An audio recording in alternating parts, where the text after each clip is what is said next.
होर गुरमुख प्यारिਆਂ ने रल मिल के ये निता प्रति जिहड़ा अहमदाबाद की संगतां नूं जोड़न वास्ते उपराला कीता है, उस उपराले की लड़ी दे विच अज की सेवा धन सतगुरु श्री गुरु ग्रंथ साहब महाराज जी की बख्शिश सदका आप संगतां दे लई, आप संगतां दे सन्मुख गुरबाणी दी विचार इतिहास की विचार करन लई दास की झोली पई है। आप सारे ही ज्यों ज्यों जुड़ रहे हो, मैं सारिਆਂ ਦੇ चरणों 'ਚ इस्तकबाल करांगा, सारे दे चरणों ਦੇ ਵਿੱਚ नमो करांगा। जिन्ने भी जुड़े हो, खास करके फेसबुक पेज सरबत दा भला कीर्तन अहमदाबाद, मेरे YouTube channel doctor Manpreet Singh ते, मेरे Facebook profile doctor Manpreet Singh ते, मेरे YouTube Facebook page doctor Manpreet Singh ते, आप सारे ही इन्हां सारे ही वक्-वक् प्लेटफॉर्म्स ते तुसी जुड़े हुए हो।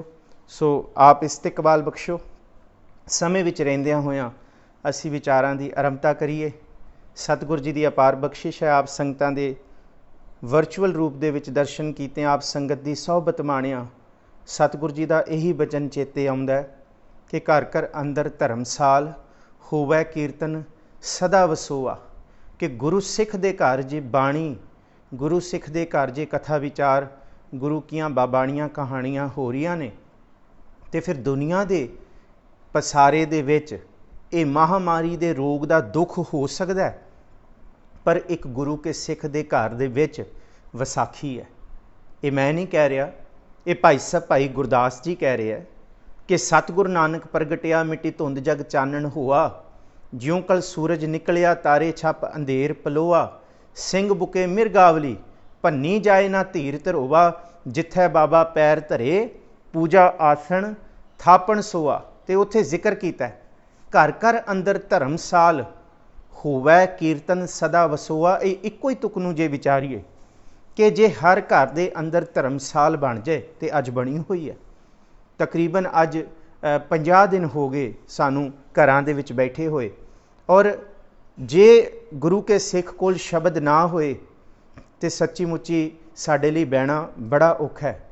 मैं सिर्फ दो कु गल्लां करके अज की जिहड़ी स्पेशल डिस्कशन है, I have chosen a topic on mind, how to conquer the vices of the mind, कि मन दियां जिहड़ियां विकारी बिरतियां ने उन्होंने असी किस तरह किस रूप दे विच गुरु ग्रंथ साहब जी की बाणी के शब्द तो, इस सतगुर जी की धुर की बाणी तो काबू विच करिए। देखो अज दा ये सच असी देश विदेशों विच बैठ के घरी बैठी असी देश विदेशों दीयां खबरां जद पढ़ रहे हैं, जान रहे हैं, तो देशों विदेशों के विच लोकां नूं घर दे विच बहण की आदत नहीं है। और खास करके साडा जिहड़ा इंडियन कल्चर है, जे इनू आपां थोड़े समय लिए भुल जाइए, क्योंकि साडे इंडियन कल्चर दे विच ये तो आम ही है कि असी ज़्यादातर लंबे समय तो साडी हिस्टरी ये दसदी है कि असी अपने बजुर्गों नाल रहिंदे आ रहे हैं। पिछले 10 सालों साडे विच न्यूक्लीयर फैमिली दा ट्रेंड्स आए ने, पर हजे भी असी ज़्यादातर 60 तो 65% परिवारां दे विच बजुर्गों दे नाल ही रहिंदे हैं। पर बाहर दे देशों दे विच जिथे आपां यूरोप की गल करिए, जिथे इंग्लैंड की गल करिए, यूनाइटेड स्टेट्स ऑफ अमेरिका की गल करिए, इन्हां देशों दे विच घर दे अंदर दी जिहड़ी हाउस वायलेंस है, जिहड़ी डोमैसटिक वायलेंस है, वो बड़ी वधी पई है। उहदा कारण की है? क्योंकि पहला कारण यह है कि उन्हां लोकां नूं घर दे विच रहण दी आदत नहीं है। दूसरा कारण यह है कि बच्चियां नूं बजुर्गां दे नाल, वड्डियां दे नाल रहण दी तहजीब और आदत नहीं है। उहदे कारण ये होया कि वड्डियां और बच्चियां दा आपसी जिहड़ा उम्र का भी गैप है और ख्यालों का भी गैप है, उहदे करके डोमैसटिक वायलेंसिस वध रहीआं ने। पर यह साडे देश दे विच भी है, पर कुछ परसेंट ने। पर गुरसिखां दे घर दे विच जिथे बाणी का प्रभाव है, जिथे बाणी का कीर्तन, बाणी की कथा, आपसी प्रेम प्यार दे विच गुरु के शब्द नूं असी लैके विचारदे हां, जिथे महाराज जी का यह फरमान है, बाबाणियाँ कहानियाँ पुत सपुत करेन। ये जिहड़ी गुरु की बाबाणियाँ बाणी है, ये तुर की बाणी है, ये खसम की बाणी है, ये कुआओ है, ये अमृत बाणी है। जे इस बाणी का रंचक मात्र भी घर दे अंदर प्रभाव होए ना, और गुरु की साखियां का प्रभाव होए, फिर घर दे अंदर दे ਜਿਹੜੇ ਪੁੱਤ ਹੁੰਦੇ ਨੇ ਉਹ ਸੁਪੁੱਤ ਬਣ ਜਾਂਦੇ ਨੇ। ਇਹਨੂੰ ਸਮਝਾਂਗੇ ਅਸੀਂ ਕਿਵੇਂ ਬਣਦੇ ਨੇ ਕਿ ਪੁੱਤ ਸੁਪੁੱਤ ਬਣ ਰਹੇ ਨੇ। ਬਾਬਾਣੀਆਂ ਕਹਾਣੀਆਂ ਪੁੱਤ ਸੁਪੁੱਤ ਕਰੇਨ, ਕਿ ਪੁੱਤ ਸੁਪੁੱਤ ਹੋ ਰਹੇ ਨੇ ਔਰ ਘਰ ਦੇ ਅੰਦਰ ਦੇ ਕਲੇਸ਼ ਤੇ ਪਹਿਲਾਂ ਹੀ ਦੂਰ ਹੋ ਗਏ। ਤੇ ਸਤਿਗੁਰ ਜੀ ਨੇ ਇਹ ਬਚਨ ਬਾਰੰਬਾਰ ਉਚਾਰੇ ਹੈ ਕਿ ਜੇ ਇਹ ਬਾਣੀ ਦਾ ਪ੍ਰਭਾਵ ਸਾਡੇ ਘਰਾਂ ਵਿੱਚ ਹੈ। ਅੱਜ ਦਾ ਸੈਸ਼ਨ ਬਿਲਕੁਲ ਯੂਨੀਕ ਹੈ ਕਿਉਂਕਿ ਪਿਛਲੇ 50 ਦਿਨਾਂ ਤੋਂ ਔਰ 49 ਦਿਨ ਹੋ ਗਏ, 48-49 ਦਿਨ ਦਾਸ ਨੂੰ ਵੀ ਰੋਜ਼ ਕਥਾ ਕਰਦੇ ਹੋਏ ਸਤਿਗੁਰੂ ਜੀ ਦੀ ਕਿਰਪਾ ਔਰ ਆਪ ਸਾਰੀਆਂ ਸੰਗਤਾਂ ਜੁੜ ਰਹੇ ਹੋ, ਜਿੱਥੇ ਅਸੀਂ ਨਿਤਨੇਮ ਦੀਆਂ ਬਾਣੀਆਂ ਵਿੱਚੋਂ ਜਪ ਬਾਣੀ, ਜਾਪ ਸਾਹਿਬ ਤੇ ਹੁਣ ਆਨੰਦ ਸਾਹਿਬ ਦੀ ਕਥਾ ਚੱਲ ਰਹੀ ਹੈ। ਸ਼ਾਮ ਦੀ ਜਿਹੜੀ ਸਪੈਸ਼ਲ ਸੈਸ਼ਨ ਚੱਲਦਾ ਹੈ ਜਿਹੜਾ ਅਸੀਂ 7:45 ਸ਼ੁਰੂ ਕਰਦੇ ਹਾਂ। ਅੱਜ ਅਹਿਮਦਾਬਾਦ ਦੀ ਸੰਗਤ ਦਾ ਹੁਕਮ ਸੀ, ਉਸ ਕਰਕੇ ਮੈਂ ਅੱਜ ਸ਼ਾਮ ਦਾ ਸੈਸ਼ਨ ਮਿਸ ਕੀਤਾ ਹੈ ਕਿਉਂਕਿ ਆਪ ਸੰਗਤਾਂ ਦਾ ਹੁਕਮ ਸਿਰ ਮੱਥੇ ਸੀ। ਕਿਉਂਕਿ ਸਰਦਾਰ ਜਗਜੀਤ ਸਿੰਘ ਹੋਰਾਂ ਨੇ ਕਿਹਾ ਸੀ ਕਿ ਡਾਕਟਰ ਸਾਹਿਬ ਤੁਹਾਡੀ ਸੇਵਾਵਾਂ, ਤੇ ਮੈਂ ਕਿਹਾ ਜੀ ਬਿਲਕੁਲ ਜੀ, ਜਦ ਤੁਸੀਂ ਹੁਕਮ ਕਰੋਗੇ। ਕਿਉਂਕਿ ਮੈਂ ਰਿਣੀ ਹਾਂ ਅਹਿਮਦਾਬਾਦ ਦੀ ਸੰਗਤਾਂ ਦਾ। ਮੈਂ ਫਿਰ ਥੋੜ੍ਹਾ ਜਿਹਾ ਦੱਸਦਾ ਕਿਉਂਕਿ ਅਹਿਮਦਾਬਾਦ ਦੀ ਸੰਗਤ ਮੇਰੇ ਲਈ ਮਾਂ ਸੰਗਤ ਹੈ, ਕਿਉਂਕਿ ਅਹਿਮਦਾਬਾਦ ਦੀ ਸੰਗਤ ਨੇ ਹੀ ਮੈਨੂੰ ਉਂਗਲੀ ਫੜ ਕੇ ਤੋਰਿਆ ਹੈ ਇਸ ਮਾਰਗ 'ਤੇ। ਮੈਂ ਫਿਰ ਦੱਸਦਾ, ਆਪਣੇ ਗੁਰਮਤਿ ਦੇ ਜਿਹੜੇ ਜੀਵਨ ਦੀ ਮੈਂ ਸ਼ੁਰੂਆਤ ਕੀਤੀ ਕਿਉਂਕਿ ਅਨੰਦਪੁਰ ਸਾਹਿਬ ਅਸੀਂ ਪੜ੍ਹ ਕੇ ਆਏ ਹਾਂ 2010 ਦੇ ਵਿੱਚ। 2009-2010 ਸਿੰਘ ਸਾਹਿਬ ਤੋਂ ਪੜ੍ਹਨ ਤੋਂ ਬਾਅਦ ਪਹਿਲੀ ਵਾਰ ਜਿੱਥੇ ਮੈਂ ਕਥਾ ਕਰਨੀ ਸ਼ੁਰੂ ਕੀਤੀ ਔਰ ਗੁਰੂ ਗ੍ਰੰਥ ਸਾਹਿਬ ਮਹਾਰਾਜ ਜੀ ਦੇ ਦਰ ਦੀ ਸੇਵਾ ਕਰਨੀ ਸ਼ੁਰੂ ਕੀਤੀ, ਗੁਰਦੁਆਰਾ ਸਾਹਿਬ ਦੇ ਵਿੱਚ ਗ੍ਰੰਥੀ ਦੀ ਸੇਵਾ ਕੀਤੀ, ਕਥਾਵਾਚਕ ਦੀ ਸੇਵਾ ਕੀਤੀ। ਸੋ ਉਹ ਗੁਜਰਾਤ ਦੀ ਧਰਤੀ ਤੋਂ ਹੀ ਸ਼ੁਰੂ ਕੀਤਾ, ਅਹਿਮਦਾਬਾਦ ਤੋਂ ਹੀ ਸ਼ੁਰੂ ਕੀਤਾ ਔਰ ਅਹਿਮਦਾਬਾਦ ਦੀਆਂ ਸੰਗਤਾਂ ਨੇ ਬਹੁਤ ਪਿਆਰ ਦਿੱਤਾ, ਉਹਨਾਂ ਨੇ ਹੌਸਲਾ ਦਿੱਤਾ, ਉਹਨਾਂ ਨੇ ਬਹੁਤ ਜ਼ਿਆਦਾ ਐਨਰਜੀ ਦਿੱਤੀ ਕਿ ਹਾਂ ਤੁਸੀਂ ਗਿਆਨੀ ਜੀ ਚੰਗੇ ਰਾਹ 'ਤੇ ਤੁਰੇ ਹੋ। ਭਾਵੇਂ ਕਿ ਮੈਂ ਆਪਣੇ ਮਿੱਤਰ ਸਰਦਾਰ ਗੁਰਪ੍ਰੀਤ ਸਿੰਘ, ਭਾਈ ਸਾਹਿਬ ਭਾਈ ਗੁਰਪ੍ਰੀਤ ਸਿੰਘ ਹੋਰਾਂ ਨਾਲ ਸੀ। ਸੋ ਕੁੱਲ ਮਿਲਾ ਕੇ ਕਿੰਨੇ ਪਿਆਰ ਵਾਲੇ ਸਰਦਾਰ ਸਤਨਾਮ ਸਿੰਘ ਜੀ ਹੋ ਗਏ, ਸਰਦਾਰ ਮਨਮੀਤ ਸਿੰਘ ਜੀ ਹੋ ਗਏ, ਜਗਜੀਤ ਸਿੰਘ ਜੀ ਹੋ ਗਏ, ਹੋਰ ਵੀਰ ਜੀ ਬਥੇਰੇ ਨਾਮ ਨੇ। ਸਤਿਗੁਰੂ ਜੀ ਸਾਰਿਆਂ ਦੇ ਨਾਮ ਜਾਣਦੇ ਨੇ, ਮਖੀਜਾ ਸਾਹਿਬ। ਖੈਰ ਮੈਂ ਉਹਨਾਂ ਪਾਸੇ ਨਾ ਜਾਵਾਂ, ਇਸ ਕਰਕੇ ਮੈਂ ਆਪ ਸੰਗਤਾਂ ਦੀ ਗੱਲ ਮੋੜ ਨਹੀਂ ਸਕਿਆ। ਔਰ ਅੱਜ ਦਾ ਸੈਸ਼ਨ ਇਸ ਲਈ ਖਾਸ ਹੈ ਕਿਉਂਕਿ ਮੇਰੇ ਰੂਬਰੂ, ਭਾਵੇਂ ਆਪਾਂ ਵਰਚੁਅਲੀ ਆਪਣੇ ਘਰਾਂ ਦੇ ਵਿੱਚ ਵੱਖ-ਵੱਖ ਬੈਠੇ ਹਾਂ, ਪਰ ਥਾਵਾਂ ਸਾਡੀਆਂ ਵੱਖਰੀਆਂ ਵੱਖਰੀਆਂ ਹੋ ਸਕਦੀਆਂ, ਪਰ ਸੱਚੀ ਮੁੱਚੀ ਅੱਜ ਗੁਰੂ ਪਿਆਰਿਓ ਸੁਰਤ ਕਰਕੇ ਅਸੀਂ ਜੁੜ ਗਏ ਹਾਂ। ਅੱਜ ਮੈਨੂੰ ਲੱਗਦਾ ਮੈਂ ਅਹਿਮਦਾਬਾਦ ਹੀ ਬੈਠਾ, ਜਾਂ ਮੈਨੂੰ ਲੱਗਦਾ ਕਿ ਮੈਂ ਆਪ ਸੰਗਤਾਂ ਦੇ ਨਾਲ ਹੀ ਬੈਠਾ ਸਾਰੇ ਪਾਸੇ। ਸਤਿਗੁਰੂ ਜੀ ਨੇ ਇਹ ਕਿਰਪਾ ਕੀਤੀ ਹੈ, ਇਹ ਬਖਸ਼ਿਸ਼ ਕੀਤੀ ਹੈ ਕਿ ਆਪ ਸੰਗਤਾਂ ਦੇ ਨਾਲ ਇਸ ਰੂਪ ਦੇ ਵਿੱਚ ਰੂਬਰੂ ਹੋਣ ਦਾ ਇਤਫਾਕ ਬਖਸ਼ਿਆ। ਸੋ ਮੈਂ ਗੱਲ ਕਰ ਰਿਹਾ ਸੀ ਬਾਬਾਣੀਆਂ ਕਹਾਣੀਆਂ ਪੁੱਤ ਸੁਪੁੱਤ ਕਰੇਨ, ਕਿ ਇਹ ਜਿਹੜੀਆਂ ਬਾਣੀ ਦੀ ਇੱਕ ਰੌਹ ਰੀਤ ਹੈ ਨਾ, ਜਿਨ੍ਹਾਂ ਘਰਾਂ ਦੇ ਵਿੱਚ ਬਾਣੀ ਦੇ ਚਸ਼ਮੇ ਫੁੱਟਦੇ ਨੇ, ਬਾਣੀ ਦੇ ਦਰਿਆ ਵਗਦੇ ਨੇ, ਬਾਣੀ ਦਾ ਵਾਹ ਚੱਲਦਾ ਹੈ, ਉਹਨਾਂ ਘਰਾਂ ਦੇ ਵਿੱਚ ਕਲੇਸ਼ ਨਹੀਂ ਹੈ। ਮਹਾਰਾਜ ਜੀ ਕਹਿੰਦੇ ਤੀਨੇ ਤਾਪ ਨਿਵਾਰਨ ਹਾਰਾ, ਦੁੱਖ ਹੰਤਾ ਸੁਖ ਰਾਸ, ਤਾਕੋ ਬਿਗਨ ਨਾ ਕੋ ਲਾਗੈ ਜਾਕੀ ਪ੍ਰਭ ਆਗੈ ਅਰਦਾਸ। ਇੱਕ ਨਹੀਂ, ਤੀਨੇ ਤਾਪ, ਤਿੰਨ ਤਰ੍ਹਾਂ ਦੇ ਰੋਗ, ਆਦ ਵਿਆਦ ਤੇ ਉਪਾਦ। ਆਦ ਦਾ ਰੋਗ ਹੈ ਜੀ ਮਨੋਰੋਗ, ਜਿਹਨੂੰ ਆਪਾਂ ਸਾਰੇ ਰੋਗਾਂ ਦੀ ਜੜ ਕਹਿ ਦਿੰਦੇ ਹਾਂ। ਵਿਆਦ ਦਾ ਰੋਗ, ਕਈ ਵਾਰੀ ਆਦ ਤੇ ਉਪਾਦ ਜਿਹੜੇ ਇਹ ਤਿੰਨ ਰੋਗ ਨੇ, ਆਦ ਵਿਆਦ ਤੇ ਉਪਾਦ। ਮਨੋਰੋਗ ਹੈ, ਦੂਸਰਾ ਰੋਗ ਹੈ ਸਰੀਰ ਦੇ ਰੋਗ, ਭਾਵੇਂ ਉਹ ਮਹਾਂਮਾਰੀ ਹੋਏ, ਭਾਵੇਂ ਵੱਡੇ ਤੋਂ ਵੱਡਾ ਰੋਗ ਹੋਏ।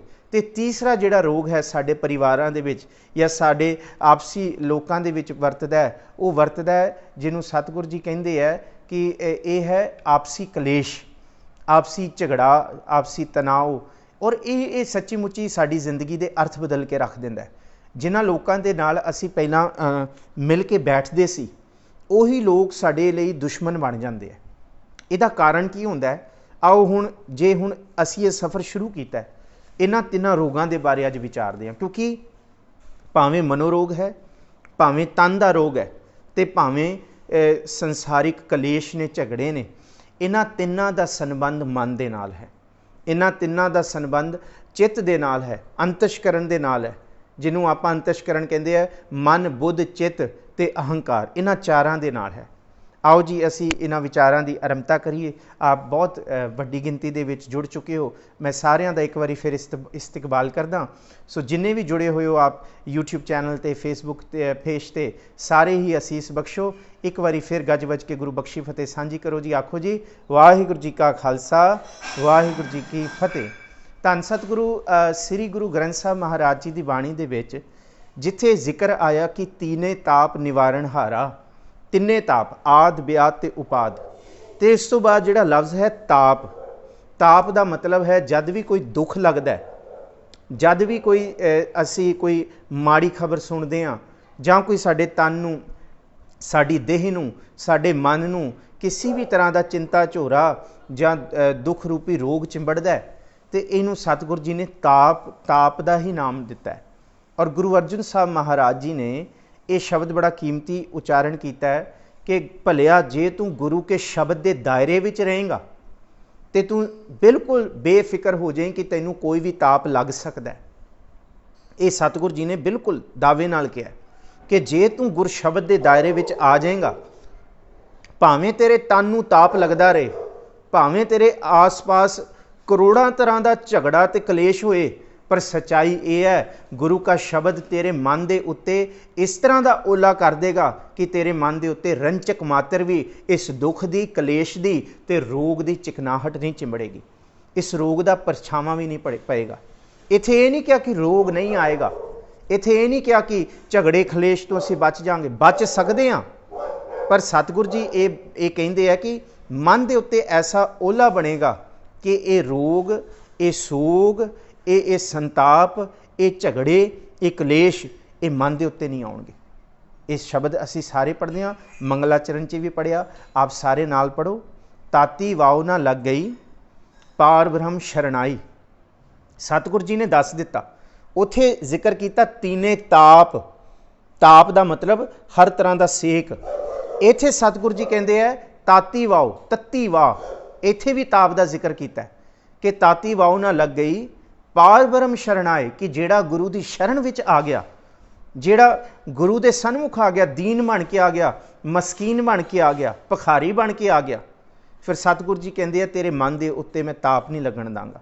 ताती वाव ना लगी पार ब्रह्म शरणाए, शरण दे विच आ गए, तां मैं आया, शरणी आया, किरपा आया, भरोसा आया, किरपा आया, मैं शरण दे विच आ गया। तो फिर जेड़ा शरण विच आ गया, सतगुरु जी कहते चौगिरद हमारा रामकार, रामकार जिन्हों कहते हैं औरा, हर एक शरीर का एक औरा होंदा है, किसी का नैगेटिव औरा है, किसी का पॉजिटिव औरा है, पर सतगुरु जी कहते जेड़े बंदगी इबादत विच जुड़े हुए ने उन्हां दा औरा नैगेटिव किवें हो सकता है, उन्हां दा चौगिरदा माड़ा किवें हो सकता है। वो सदा ही गुरु के शब्द के दायरे विच रहिंदे ने, गुरु का शब्द उन्हां ते कदी भी हावी नहीं हो सकता। ये सतगुरु जी का फरमान है, ताती वाव ना लग गई पार ब्रह्म शरणाए, चौगिरद हमारा रामकार, दुख लगे ना भाई। कहते फिर दुख नहीं लगता, सतगुर पूरा भेटिया जिन बनत बनाई। सतगुर ने जिहड़ी ये बनत बनाई है ना, फिर ये सतगुर पूरा भेटिया, भाव पूर्ण रूप दे विच गुरु की बख्शिश नाल महसूस होएगी। हुण असी अक्सर कहते हैं कि साडे नाल गुरु है, पर गुरु की हयाती ते नाल नहीं है, कि शरीर रूपी कोई गुरु नाल है। केड़ा गुरु नाल है, किस रूप च गुरु नाल है? गुरु है गुरु का शब्द, जिन्हों क्या बाणी गुरु, गुरु है बाणी, विच बाणी अमृत सारे, गुर बाणी का है सेवक जन मानै, पर तख गुरु निस्तारे। ये गुरु का शब्द है। गुर का शब्द रतन है हीरे जित जड़ाओ, शब्द रतन जित मन लागा ए हुआ सवाओ। शब्द के कई अर्थ आए ने, शब्द का अर्थ भोजन भी आया, शब्द का अर्थ बाणी भी आया, शब्द का अर्थ हुक्म भी आया, शब्द नूं हुक्माओ भी किया, कवाओ भी किया, शब्द नूं धर्म भी आख्या। इस किन्ने रूप आए ने। सिखो शब्द प्यारिओ जन्म मरण की टेक बाणी है, इत्थे बाणी नूं शब्द क्या, सिखो शब्द प्यारिओ। शब्द नूं बोल बाणी भी क्या, अंदरों जिनका मूँह टुट्टा तिनका शब्द सच्चा सवारिया, ये भी शब्द है जो असी मूँह तो बोलते हैं। जोग शब्दं ज्ञान शब्दं वेद शब्दं ब्राह्मण है, ये धर्म है, धर्म भी शब्द है, तो हुक्म भी शब्द है। उत्पत परलो शब्द है होवै, शब्द ही फिर ओपत होवै, ये भी शब्द है। ਇਹਦਾ ਮਤਲਬ ਸ਼ਬਦ ਦਾ ਪਸਾਰਾ ਬਹੁਤ ਵੱਡਾ ਹੈ। ਔਰ ਸਤਿਗੁਰੂ ਜੀ ਕਹਿੰਦੇ ਇਹ ਸ਼ਬਦ ਹੀ ਨਾਮ ਹੈ, ਇਹ ਸ਼ਬਦ ਹੀ ਬਾਣੀ ਹੈ, ਜਿਹਨੂੰ ਧੰਨ ਗੁਰੂ ਨਾਨਕ ਸਾਹਿਬ ਕਹਿੰਦੇ ਪਹਿਲੀ ਗੱਲ ਤੁਸੀਂ ਜੇ ਇਸ ਬਾਣੀ ਦਾ ਆਨੰਦ ਲੈਣਾ ਚਾਹੁੰਦੇ ਹੋ, ਜੇ ਬਾਣੀ ਦੀ ਬਖਸ਼ਿਸ਼ ਲੈਣਾ ਚਾਹੁੰਦੇ ਹੋ, ਪਹਿਲਾਂ ਧੰਨ ਗੁਰੂ ਨਾਨਕ ਸਾਹਿਬ ਨੂੰ ਸੰਪੂਰਨ ਗੁਰੂ ਮੰਨਣਾ ਪਏਗਾ, ਪੂਰਨ ਗੁਰੂ ਮੰਨਣਾ ਪਏਗਾ, ਸਮਰੱਥ ਗੁਰੂ ਮੰਨਣਾ ਪਏਗਾ। ਜੇ ਨਹੀਂ ਮੰਨਿਆ ਫਿਰ ਗੱਲ ਪਕੜ ਦੇ ਵਿੱਚ ਨਹੀਂ ਆਏਗੀ। ਇਹ ਮੈਂ ਨਹੀਂ ਕਹਿੰਦਾ, ਆਪ ਨਾਰਾਇਣ ਕਲਾ ਧਾਰ ਜਗ ਮਹਿ ਪਰਵਰਿਓ, ਭੱਟ ਜੀ ਕਹਿੰਦੇ ਆ ਇਹ ਜੋਤ ਰੂਪ ਹਰ ਆਪ, ਜੋਤ ਰੂਪ ਹਰ ਆਪ ਗੁਰੂ ਨਾਨਕ ਕਹਾਇਓ। ਇਹ ਭਾਈ ਗੁਰਦਾਸ ਜੀ ਵੀ ਕਹਿੰਦੇ ਸਤਿਗੁਰੂ ਨਾਨਕ ਪ੍ਰਗਟਿਆ, ਮਿੱਟੀ ਧੁੰਦ ਜਗ ਚਾਨਣ ਹੋਆ। ਇਸ ਕਰਕੇ ਗੁਰੂ ਅਰਜਨ ਸਾਹਿਬ ਜੀ ਨੂੰ ਕਹਿਣਾ ਪੈ ਗਿਆ, ਗਿਆਨ ਧਿਆਨ ਕਿਛ ਕਰਮ ਨਾ ਜਾਣਾ, ਸਾਰ ਨਾ ਜਾਣਾ ਤੇਰੀ, ਸਭ ਤੇ ਵੱਡਾ ਸਤਿਗੁਰ ਨਾਨਕ ਜਿਨ ਕਲ ਰਾਖੀ ਮੇਰੀ। ਹਾਂਜੀ, ਸ਼ਬਦ ਹੀ ਬਾਣੀ ਹੈ, ਸ਼ਬਦ ਹੀ ਨਾਮ ਹੈ। ਪਰ ਪਹਿਲੀ ਗੱਲ ਹੈ ਕਿ ਗੁਰੂ ਨਾਨਕ ਸਾਹਿਬ ਨੂੰ ਸੰਪੂਰਨ ਤੌਰ ਤੇ ਪ੍ਰਤੱਖ ਹਰ ਮੰਨਣਾ ਪਏਗਾ। ਸਭ ਤੇ ਵੱਡਾ ਸਤਿਗੁਰ ਨਾਨਕ ਜਿਨ ਕਲ ਰਾਖੀ ਮੇਰੀ। ਗੁਰੂ ਅਰਜਨ ਸਾਹਿਬ ਜੀ ਵੀ ਕਹਿ ਰਿਹਾ ਹੈ ਕਿ ਸਭ ਤੋਂ ਵੱਡੇ ਨੇ ਗੁਰੂ ਨਾਨਕ ਸਾਹਿਬ। ਤੇ ਜੇ ਪਿੱਛੇ ਜਾਈਏ ਗੁਰੂ ਰਾਮਦਾਸ ਜੀ ਵੀ ਕਹਿ ਰਹੇ, ਤੁਮਰੇ ਗੁਣ ਕਿਆ ਕਹਾ ਮੇਰੇ ਸਤਿਗੁਰਾ, ਜਬ ਗੁਰ ਬੋਲੇ ਤਬ ਬਿਸਮ ਹੋਏ ਜਾਏ, हम जैसे अपराधी अवर कोई राखें, जैसे हम सतगुर राख लिए छड़ाए। तू गुर पिता तू है गुर माता, तू गुर बंदप मेरा सखा सखाए, जो हमरी बिद होती मेरे सतगुरा, साबित तुम हर जानो हो आपे। हम रुलते फिरते कोई बात ना पूछता, गुर सतगुर संग कीरे हम थापे। इत्थे सुनो गुरु रामदास जी की कहते, धन धन गुरु नानक जन केरा। कहते गुरु धन है, गुरु नानक जन केरा जित मिले चूके सब सोग संतापे। ਜਿਹੜੀ ਇਹ ਜੋਤ ਗੁਰੂ ਅਮਰਦਾਸ ਜੀ ਦੇ ਵਿੱਚ ਟਿਕੀ ਹੈ, ਉਹ ਜੋਤ ਗੁਰੂ ਨਾਨਕ ਸਾਹਿਬ ਜੀ ਦੇ ਵਿੱਚ ਆਈ ਸੀ। ਉਹ ਪਾਰਬ੍ਰਹਮ ਪੁਰਖ ਦੀ ਜੋਤ ਹੈ, ਪਾਰਬ੍ਰਹਮ ਪਰਮੇਸ਼ਵਰ ਦੀ ਜੋਤ ਹੈ। ਉਹੀ ਜੋਤ ਇੱਕ ओहा ਜੋਤ ओहा जुगत साई शहकाया फिर पलटी है। इस करके इस बाणी ਨੂੰ ਗੁਰੂ ਨਾਨਕ ਸਾਹਿਬ ਨੇ ਕਿਹਾ, जैसी मैं आवे खसम की बाणी। इसी बाणी ਨੂੰ ਗੁਰੂ ਅੰਗਦ ਸਾਹਿਬ ਜੀ ਨੇ ਕਿਹਾ, कथा कहानी बेदी आनी पाप पुन विचार, दे दे लैना लै लै देना नरक सुरग अवतार, उत्तम मध्यम जाति जिनसी भरम पवै संसार। कहते दुनिया दे विच वेद कतेब इफ्तरा बहुत है। 4 वेद ने, 18 पुराण ने, 27 सिमरतियां ने, 6 खट शास्त्र ने, पर गुरु ग्रंथ साहब जी की बाणी की है? जे इन्ना कुछ पहला खजाना भंडारा पिया होया है, फिर बाणी की की लोड़ है? गुरु साहब कहते हैं इन्हां ग्रंथां दे विच कोई कटाक्ष नहीं, किसी नूं नीवां दिखाउणा नहीं। गुरु अंगद साहब जी कहते इन्हां ग्रंथां दे विच जे कुछ पिया होया ते पाप ते पुन दी विचार पई है, पाप की है पुन की है, नरक की है स्वर्ग की है, पर बाणी की है? कहते निरोल बाणी दे विच अमृत बाणी तत्त वखाणी, ज्ञान ध्यान विच आई। ये अमृत बाणी है। ये सिर्फ और सिर्फ जिन्हें ज्ञान परम तत्त ज्ञान हासिल करना है तो परम पुरख परमेश्वर के चरणों के विच ध्यान लाउणा है, तो उहदे लई सब तो वड्डा खजाना ये अमृत बाणी है। जे गुरु अमरदास जी नूं पुछीए, उन्होंने तो सिरा ही लाता। गुरु अमरदास जी ने गल ही मुका दी, कहते सतगुरु बिना होर कच्ची है बाणी। बाणी तो कच्ची, सतगुरु बाजों होर कच्ची बाणी। सतगुरु गुरु अमरदास महाराज जी ने कह दिता, आवो सिख सतगुर के प्यारे हो, गावो सच्ची बाणी। बाणी तो गावो गुरु केरी। जे कुछ प्राप्त करना है, जे मन डोलदा है, जे मन दे विच चिंता है, निराशता है, हाय की बनेगा की नहीं बनेगा, की होएगा की नहीं होएगा, हर रूप दे विच घाटा आ जे, तां भी गुरु अमरदास जी कहते सच्ची बाणी दी प्रीत ला के रखियो। चौथे गुरुदेव गुरु रामदास जी ने कह दिता, सतगुर की बाणी सत सत कर जानो हो गुर सिखो, हर करता आप मूँह कढ़ाए। ये करते पुरख की बाणी है। तो गुरु अर्जन साहब महाराज जी ने यह भी कह दिता, भाई कि इस बाणी तो उत्ते कुछ नहीं है, हमारी प्यारी अमृतारी गुर निमख ना मनते टारी रे। ये ऐसी बाणी है जिन्हों गुरां ने एक निमख अख दे चपकाउण जिन्ना भी दूर नहीं किया। अज असी गुरु के कपड़े नहीं पा सकते।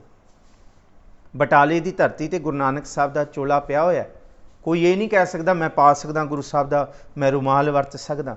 गुरु हरगोबिंद साहब महाराज जी का चोला पिया होया है, धन गुरु गोबिंद सिंह साहब महाराज जी का साबो की तलवंडी ते चोला पिया, पर कोई चोला नहीं पा सकता, महाराज के कपड़े नहीं पा सकता। ਅਕਾਲ ਤਖਤ ਸਾਹਿਬ ਦੇ ਵਿੱਚ ਗੁਰੂ ਸਾਹਿਬ ਦੇ ਸ਼ਸਤਰ ਪਏ ਨੇ, ਹਜ਼ੂਰ ਸਾਹਿਬ ਨੇ, ਪਟਨਾ ਸਾਹਿਬ ਨੇ, ਪਰ ਕੋਈ ਗੁਰੂ ਸਾਹਿਬ ਦੀ 3 ਫੁੱਟੀ ਤਲਵਾਰ ਪਿੰਡੇ ਤੇ ਪਾ ਕੇ ਕੋਈ ਮਿਆਨ ਸਮੇਤ ਬਾਜ਼ਾਰ ਦੇ ਵਿੱਚ ਨਹੀਂ ਆ ਸਕਦਾ। ਕਿਸੇ ਦੀ ਔਕਾਤ ਨਹੀਂ ਹੈ। ਸਾਡੀ ਔਕਾਤ, ਸਾਡੀ ਹਸਤੀ ਨਹੀਂ ਹੈ ਕਿ ਅਸੀਂ ਗੁਰੂ ਦੇ ਰੈਲਿਕਸ ਦੇ ਨੇ ਜਿਹੜੇ ਰੈਲਿਕਸ ਨੇ ਉਹਨਾਂ ਦੀ ਵਰਤੋਂ ਕਰ ਸਕੀਏ। ਪਰ ਹਾਂ, ਇੱਕ ਚੀਜ਼ ਅਸੀਂ ਉਹ ਵਰਤ ਸਕਦੇ ਹਾਂ ਹੂ ਬਹੂ, ਜਿਹੜੀ ਬਾਣੀ ਗੁਰੂ ਪਾਤਸ਼ਾਹ ਜੀ ਦੀ ਜ਼ੁਬਾਨ ਦੇ ਵਿੱਚ ਸੀ। ਦਰਸ਼ਨ ਪਰਸਨ ਸਰਸਨ ਹਰਸਨ ਰੰਗ ਰੰਗੀ ਕਰਤਾਰੀ ਰੇ, ਖਿਨ ਰਮ ਗੁਰਗਮ ਹਰਦਮ ਨਹਿਜਮ, ਜਿਹੜੀ ਗੁਰੂ ਨੇ ਇੱਕ ਖਿਨ ਵਸਤੇ ਵੀ ਆਪਣੀ ਜ਼ੁਬਾਨ ਤੋਂ ਪਰਾਂ ਨਹੀਂ ਕੀਤੀ। ਜਿਹੜੀ ਬਾਣੀ, ਜਿਹੜੀ ਖਸਮ ਕੀ ਬਾਣੀ ਗੁਰੂ ਨਾਨਕ ਸਾਹਿਬ ਜੀ ਤੋਂ ਲੈ ਕੇ ਦਸਮ ਪਿਤਾ ਗੁਰੂ ਗੋਬਿੰਦ ਸਿੰਘ ਸਾਹਿਬ ਜੀ ਦੀ ਜ਼ੁਬਾਨ ਤੇ ਸੀ, ਉਹੀ ਬਾਣੀ ਗੁਰੂ ਕੀ ਸਿੱਖ ਦੇ ਜ਼ੁਬਾਨ ਦੇ ਉੱਤੇ ਸਤ ਰੂਪ ਦੇ ਵਿੱਚ ਪ੍ਰਗਟ ਹੋ ਸਕਦੀ ਹੈ।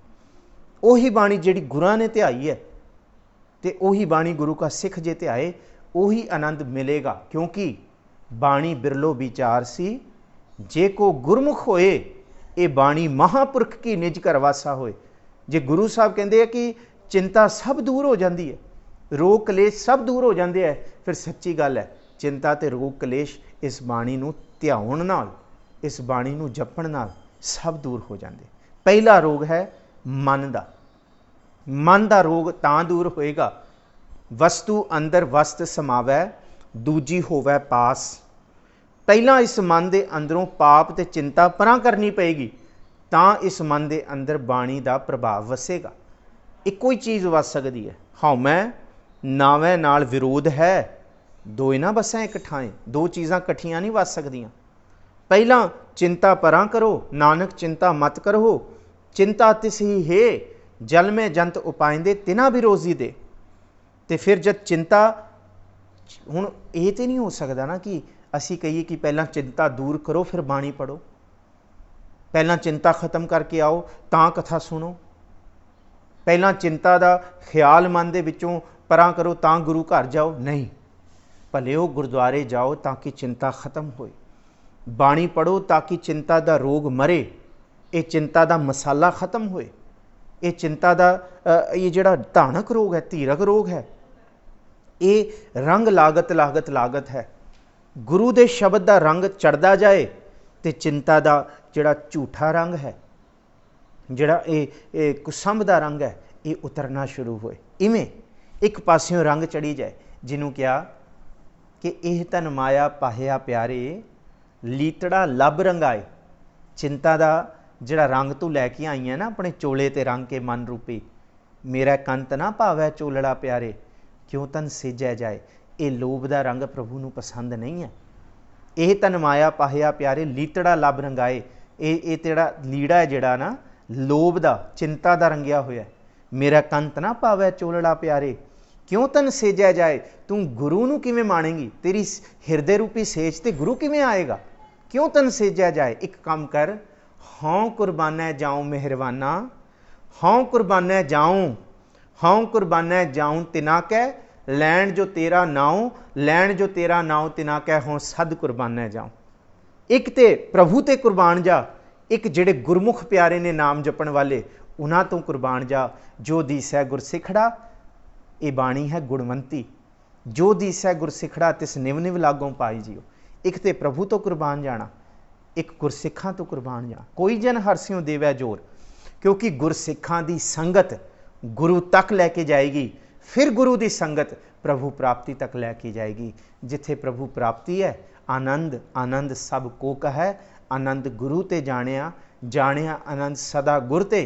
ਕਿਰਪਾ ਕਰੇ ਪਿਆਰਿਆ, ਕਰ ਕਿਰਪਾ ਕਿਲਵਿਕ ਕਟੇ, ਸਾਰੇ ਰੋਗ ਕੱਟ ਦੇਗਾ ਗੁਰੂ। ਕਰ ਕਿਰਪਾ ਕਿਲਵਿਕ ਕਟੇ, ਗਿਆਨ ਅੰਜਨ ਸਾਰਿਆ, ਅੰਦਰੋਂ ਜਿਨਕਾ ਮੋਹ ਟੁੱਟਾ, ਤਿਨਕਾ ਸ਼ਬਦ ਸੱਚਾ ਸਵਾਰਿਆ। ਇਹ ਸ਼ਬਦ ਹੀ ਹੈ ਜਿਹੜਾ ਅੰਦਰ ਦਾ ਰੋਗ ਖਤਮ ਕਰੇਗਾ। ਕਹੇ ਨਾਨਕ ਇਹ ਆਨੰਦ ਹੈ, ਆਨੰਦ ਗੁਰ ਤੇ ਜਾਣਿਆ, ਗੁਰੂ ਤੋਂ ਮਿਲੇਗਾ। ਪਰ ਗੁਰੂ ਤੱਕ ਪਕੜ ਸਤਸੰਗੀ ਜਨਾਂ ਤੋਂ ਹੋਏਗੀ। ਇਸ ਕਰਕੇ ਕੋਈ ਜਨ ਹਰਸਿਉ ਦੇਵੈ ਜੋ, ਇਸ ਕਰਕੇ ਕੋਈ ਆਣ ਮਿਲਾਵੇ ਮੇਰਾ ਪ੍ਰੀਤਮ ਪਿਆਰਾ, ਹਾਂ ਤਿਸ ਪੈ ਆਪ ਵਿਚਾਈ। ਮੈਂ ਆਪਣਾ ਆਪ ਕੁਰਬਾਨ ਕਰਨ ਨੂੰ ਰਾਜ਼ੀ ਹਾਂ, ਮੈਂ ਆਪਣਾ ਆਪ ਬਲਿਹਾਰ ਕਰਨ ਨੂੰ ਰਾਜ਼ੀ ਹਾਂ। ਪਹਿਲਾ ਰੋਗ ਹੈ ਮਨ ਦਾ। ਮਨ ਦਾ ਰੋਗ ਸ਼ਬਦ ਦਾ ਨਿਤਾ ਪ੍ਰਤੀ ਅਭਿਆਸ ਕਰਨਾ ਸੱਚੀ ਮੁੱਚੀ ਰੋਗ ਨੂੰ ਖਤਮ ਕਰੇਗਾ। ਇੱਕ ਚਿੰਤਾ ਦਾ ਰੋਗ ਰਾਤੀ ਸੌਣ ਨਹੀਂ ਦਿੰਦਾ। पर गुरु का सिख प्रण कर लेना कि जे ये चिंता मैनू सौण नहीं दे रही, मैं हुण कल्ला लम्मा पै के सारी रात चिंता दे विच, चिंता के ख्याल दे विच कचीचियां नहीं वड्डांगा, झुरांगा नहीं, मैं इस मन नू टिका के उसी वेले गुरु का सिख राती अद्धी राती जे मन नू ये चिंता सता रही है, चौकड़ा मार के सुरत नाल जपजी साहब का पाठ करे। सच्ची कहना 5 मिनट दे विच गुरु के सिख नू नींद आ जाएगी, क्योंकि चिंता का रोग फुर पंख खंभ ला के उड़ जाएगा, वो नहीं रुकण वाला, वो खंभ ला के उड़ जाएगा। जे गुरु का शब्द है, गुरु के शब्द की ताकत है, गुरु के शब्द की कला है। इनू ही धन सतगुरु गुरु ग्रंथ साहब जी की बाणी दे विच कहा कि मन जिहड़ा है ना, मन इन्ना चलाक है, मन इन्ना इन्ना ए मन चंचला, चतराई किने ना पाया, चतराई ना पाया किने तू सुन मन मेरिया, ए माया मोहनी जिन एत भरम भुलाया। कहंदे ये माया जिहड़ी रब ने चिंबड़ा दित्ती है ना, बस इन्हें भरम दे विच भुला दिता है। ए माया जित हर विसरै, मोह उपजै भाहो दूजा लाया। मैं रब तेरे तो भी बलहार जाना कि तू माया मैनू चिंबड़ाती है ताकि मैं तैनू विसर जावां। पर याद रखियो भलिओ, जद चिंता होएगी,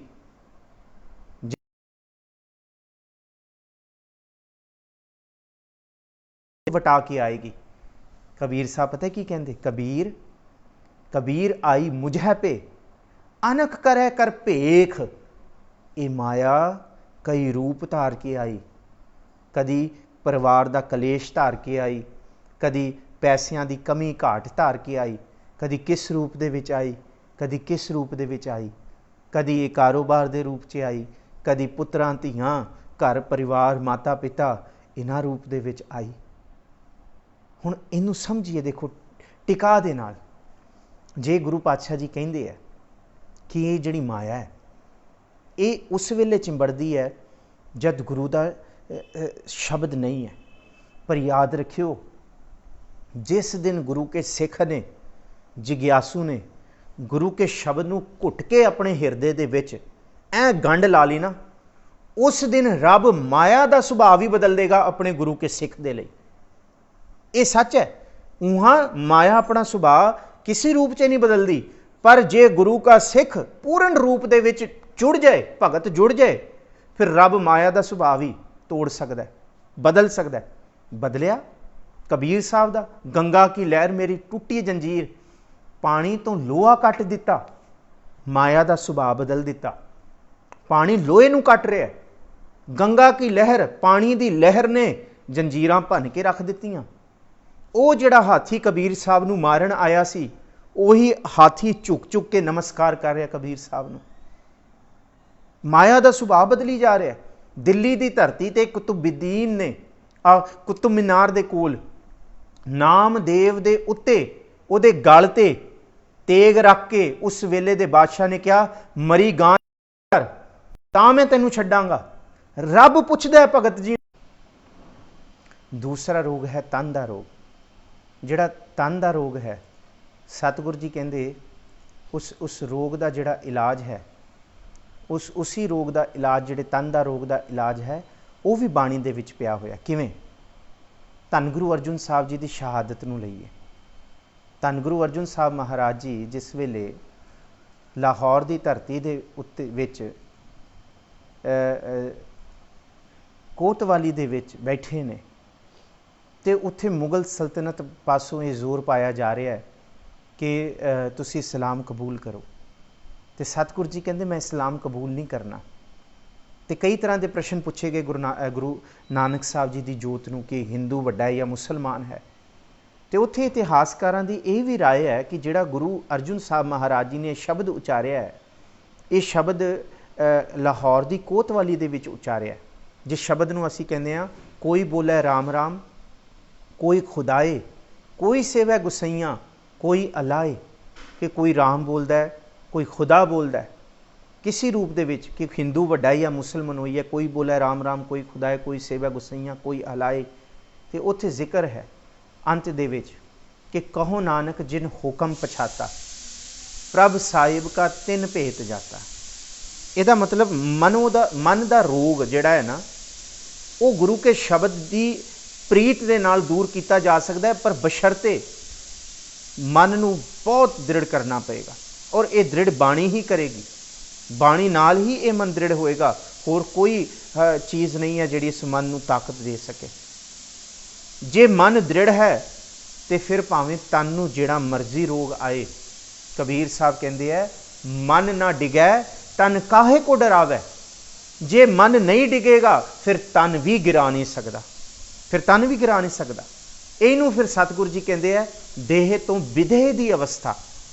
जिस वेले मन बाणी च लीन हो जाएगा, सच्ची मुच्ची गुरमुख प्यारियां दी ये अवस्था है, वो देह तो विदेह हो जाते हैं। उन्होंने फिर तन का रोग चिंबड़, पहला तो जोड़े छोटे छोटे रोग ने ना तन के, वो बाणी के मार्ग के उत्ते तुर के ही ठीक हो जाते हैं। जे गुरु साहब कहते हैं बाबा होर खाना खुशी खवार, फिर बंदा होर नहीं खाता।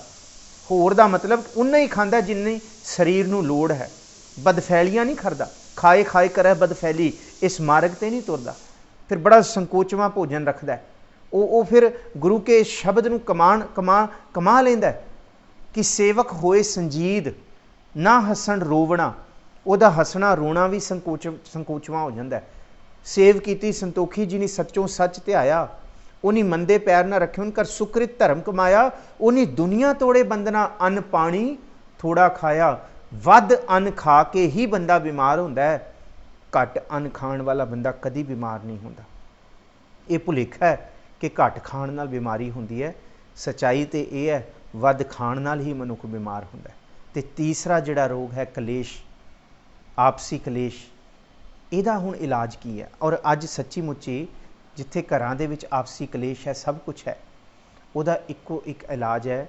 जिस वेले बाणी पढ़ते पढ़ते साडा मन शांत हो जाएगा ना, साडे मन के अंदर शांति आ जाएगी, उस वेले गुरु का शब्द हिरदे रूप विच ऐं वजेगा कि फरीदा बुरे दा भला कर, गुस्सा मन ना हंडाए, देही रोग ना लगी, पल्लै सब किछ पाए। गलबात हुई, गलबात हो के खत्म हो जाए, कलेश की जड़ नहीं बनती। कलेश उस वेले जड़ बनती है जे गल होए तो बंदा अपने हिरदे विच उस गल नूं सारी जिंदगी ले तुरे। कि जद भी कोई अगली गल होए पुरानियां गल्लां दा खाता खोल के ले आए। गुरु साहब कहते हैं, बाबा शेख फरीद भी कहते हैं, गुस्सा करना मना नहीं है। गुस्सा हुंदा गिरस्त विच होएगा, पर भाई गुस्सा हंडाउणा नहीं है। गुस्से का ख्याल किथे मन के अंदर ना रह जाए, ये फिर महाकलेश पैदा करता है। फिर कलेशां तो कोई नहीं बचा सकता। तो भाई अज दे समय दे विच असी चिंता तो ग्रसे होए हैं, सानू टेंशनस हैगियां, प्रॉब्लम्स हैगियां कि हाय बिजनेस का की बनेगा, कारोबार का की बनेगा। मैनू ये लगता है असी बहुता चिंतित तां होईए ना कि ये कल्ला साडे ते हो रहा होए, दूसरे नाल ना हो रहा होए। जे किसी दे घर ना होए, कल्ले साडे घर दी साडी चिंता होए, भाई ये तो सारियां दे घर दे विच हो रहा, ये तो सब दे नाल ही हो रहा, ये तो विश्व भर च प्रॉब्लम आ रही है। तो फिर इन्नी चिंता करने की की लोड़ है। पर याद रखियो जिहड़े सिख ने, सिख नूं पहली मार पई है। तुसी तकरीबन अहमदाबाद दे विच जिन्ने सिख हो या दिल्ली या होर शहरां 'च तुसी लहिंदे पंजाब तो आए हो, अपना पिछोकड़ भी याद रखियो। तुहाडे बुजुर्ग 47 विच सब कुछ लुटा के आए सी। कोई ज़मीन का टुकड़ा इत्थे आके कईयां ने तो ज़मीनां भी नहीं लईयां, पर अज देख लो 47 की मार तो बाद फिर 84 की मार, किन्नी क मार पई। मैं पुरानी मारां की तो गल ही नहीं की, ना मैं बाबा बंदा सिंह बहादुर की गल कर रहा, साडे बुजुर्ग जिहड़े ने, ना मैं सिख मिसलां की गल कर रहा, ना भाई मनी सिंह की, ना महाराजा रणजीत सिंह की, ना उस तो बाद गुरुद्वारा सुधार लहर दियां, ना जिहड़े मोर्चे लगे ने चाबी दे मोर्चे, ना सिर्फ असी अंग्रेज़ों तो लताड़े गए, ना सिर्फ इस समय दियां सरकारां ने धक्का कीता, जिन्नी वार भी असी लताड़े गए हैं, गुरु का सिख गुरु की कृपा सदके फिर उहदे झंडे बुलंद ने। वह प्रगट्यो मर्द अगमड़ा वरियाम अकेला, वह उपजियो चेला मर्द का मर्दान सदाए, जिन सब पृथ्वी को जीत के निशान चलाए। बहुती चिंता ना करो गुरु प्यारिओ, थोड़ा समा ये चिंतत वाला है। अज असी अपने कारोबारें का मुनाफा ते नुकसान की गल ना करिए, असी ये अरदास करिए कि सतगुरु जी आ जीवन किसी रोग दे करके बर्बाद ना करी, किसी माड़े रोग ते लगा के इस जीवन का समापन ना करी। इस रोग तो बचा के, जे तू रोग तो बचा ले प्रभु सानू ये महामारी तो साडे लिए जिंदगी का सब तो वड्डा मुनाफा है। इस तो बाद असी कुछ भला कर सकीए। इस तो बाद बिजनेस भी तुहाडे सैट हो जाणगे, चढ़दी कला च रहोगे जे ये समा चढ़दी कला दे विच तुसीं बतीत कर लिया। विद्यार्थियों, बच्चिओ, बहुते चिंतित ना हो। जे एक रस्ता बंद होंदा है ना, गुरु पातशाह कहते हैं 100 दरवाजे होर तुहाडी उडीक कर रहे होंदे है। बस बशर्ते अगाह को त्राग, पिछा फिर ना मोडड़ा, नानक सिज ए वेहावार बहौर ना होई जनमड़ा। तुसीं बशर्ते अगाह नूं उतरो। तो इन्नी कुछ विचारां दे नाल मैं सारियां दा धन्नवादी हाँ। मैं बस 2 मिनट आप सारियां संगतां दे लेना, क्योंकि आप खास करके अहमदाबाद तो जुड़े हुए हो। जिहड़ी संगत अहमदाबाद तो जुड़ी हुई है, मैं सिर्फ 2 मिनट मैं उन्हां दे कमेंट्स पढ़ ਲਾਂ। तुहाडा कोई सवाल तो नहीं आया? जे सवाल आया तो मैं सिर्फ 1 मिनट होर लैके अज दी आप दी समाप्ति करदा। बाकी तो मैं देख रहा कि आप सारियां दी फतेह है, जिहड़ी फतेह मैं गजाई सी, आप सारियां ने मैनू फतेह ही बुलाई हुई है। आप सारियां वल्लों मैनू गुरफतेह है जी। मैं बहुत बहुत धन्नवादी हाँ सरदार जगजीत सिंह जी का, प्रीत सिंह जी, इशदीप सिंह जी, बड़े प्यारे। मैनू मेरा मन इन्ना विरागिया गया है। डांग साहब, इंद्रजीत कौर डांग जी, सतनाम सिंह जी, मैं तुहानू घुट के जफ़ी है सतनाम सिंह भाई साहब जी, तुहानू बड़ा सारा प्यार है। प्रीत सिंह जी, प्रीत सिंह भाई साहब जी, तुहानू फतेह है। जसपाल सिंह, कोमल कौर बग्गा जी, इंद्रजीत कौर, सारी पुरानी संगत नू अज देख के कई सालों बाद मन बहुत रूह राजी हो गई है। इंद्रजीत कौर डांग जी, कोमल कौर, तुसी बहुत प्यार दे रहे हो, तुसी बहुत खुशी दे रहे हो। इंद्रजीत कौर डांग, धर्मिंदर सिंह, बहुत प्यारे। होर अमनदीप सिंह जी भी जुड़े हुए ने, चंडोक साहब जी, सतनाम सिंह जी भी, बहुत सारे ने। बाकी आप सारियां दी फतेह है। मैं बहुत धन्नवादी हाँ। मैं आप सारियां संगतां दे चरनां 'च बेनती करांगा कि मेरा यूट्यूब चैनल है डॉक्टर मनप्रीत सिंह, तो मैं बेनती करांगा कि तुसी सारे उस चैनल नू सबसक्राइब करो, क्योंकि निता प्रति मैं उत्थे 2 टाइम एक सुखनी साहब की कथा भी चल रही है, दिने 3 बजे तो लैके 3:45 बजे तक, तो शामी एक कथा चल रही है, वो कथा भी तुसी सरवण करो आनंद साहब की, 7:45 बजे तो लैके 8:30 बजे तक, 8:25 तक। सो मैं अपना ये तुहाडे फेसबुक चैनल ते इसी ते फेसबुक पेज ते मैं अपना लिंक शेयर कर दिता है। सरबत दा भला हुण लिंक आया है, इस लिंक ते क्लिक करके सारे ही मेरा यूट्यूब चैनल जरूर सबसक्राइब करो। माइंड दे रिलेटिड बड़ी सारी कथा पईयां होईयां ने, मन नूं समझण बारे, चिंता बारे, सबर बारे, और ख़ास करके पूरी गुरु ग्रंथ साहब जी की कथा पहले अंग तो लैके तकरीबन 900 अंग तक पूरे गुरु ग्रंथ साहब जी की कथा पई हुई है दास दे यूट्यूब चैनल ते। सो तुसी प्लीज़ सारे सबसक्राइब करो। धन्नवाद है सारियां दा। खास करके मैं सरदार जगजीत सिंह ते होर संगतां दा धन्नवाद करदा हाँ जी। भुलां चुकां दी खिमा है जी। जिन्हें यूट्यूब ते मेरे फेसबुक पेज ते जुड़े ने, मैं सारियां दा धन्नवाद करदा। खास करके नारंग साहब, बाबा साहब, जपमन तनवीर, सरदार हरमनजीत सिंह प्रधान साहब, होर भी बहुत प्यारे, मनप्रीत कौर जी, किरण ननेजा जी, मैं सारियां दा धन्नवाद करदा जी। हाँ जी, डिस्कशन का सैशन होर होना चाहिए। असी फिर कर सकते हैं रविंदर चावला जी, इस बाबत असी एक सैशन होर कर लांगे, एक नहीं तो इसी लड़ी के सैशन असी वखरे कर लांगे जी। सो धन्नवाद है जी सारियां दा, खास करके सरबत दा भला कीर्तन अहमदाबाद की संगत दा। वाहिगुरू जी का खालसा, वाहिगुरू जी की फतेह।